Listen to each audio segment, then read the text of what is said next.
Well, I hope you can see me. I hope I got this set up. This is another try making this video today. Anyway, the sun's out. It's another cold but sunny day. We've had a hell of a week here. We've had days of snow where everything turned white, and then there was hail, turned everything white, and then there was sleet, everything turned white, then there was rain, washed everything away, and then we had it all in one day. It's just a crazy week. Kate, come here. Can you get up here, Kate? Can you get up here? Come on. Come on.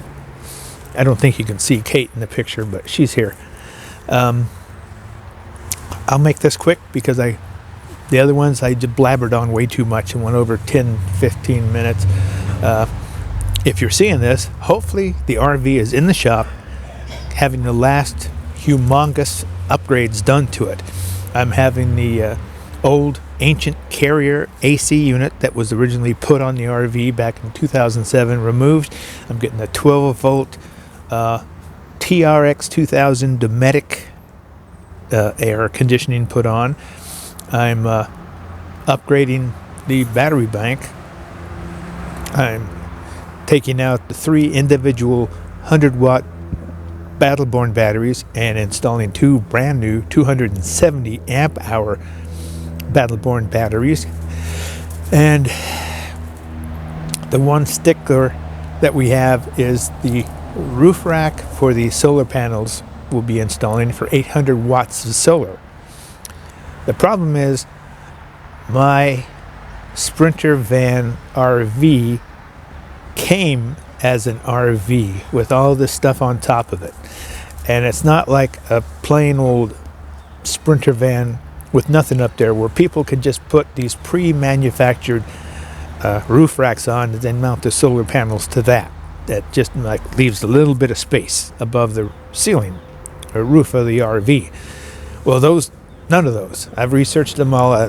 None of them work. They're not high enough because when everything's taken off my RV, I still have a little cap on it where the interior vent fan is, and that has to be cranked up so the top of it opens up at least 5 to 6 inches for it to automatically function and turn on and control the air and the temperature inside the RV.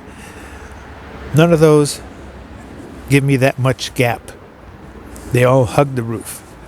So we're using 80-20 aluminum bars, and we're having to build a custom roof rack that will be high enough to allow that flap to open to properly vent and work for the RV, and also allow me to put up to 800 watts of solar panels on my roof with no problem, and also be able to tilt them on stands to adjust them for the angle of the sun during the winter in our travels.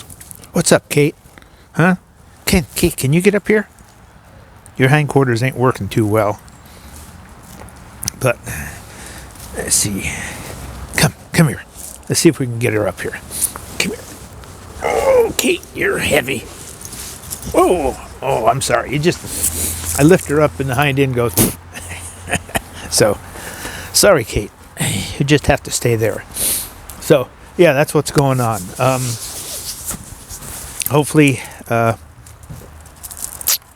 that's what's happening right now while you guys are watching me on this video, is my RV hopefully will be in getting that done. Whatever they can't finish before we have to leave to make our appointments down south, they'll reschedule for when I return and finish it then. But crossing my fingers and toes, we can get all this done before I leave, because I really want to test everything out down south from this last major upgrade.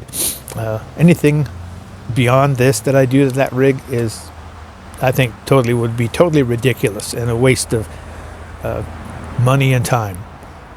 This will put it right where I want it, right at the very top of what I've ever wanted for this vehicle. And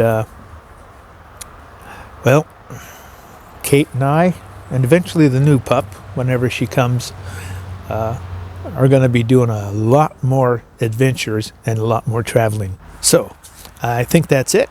I'll end it here. And Kate's behind me now.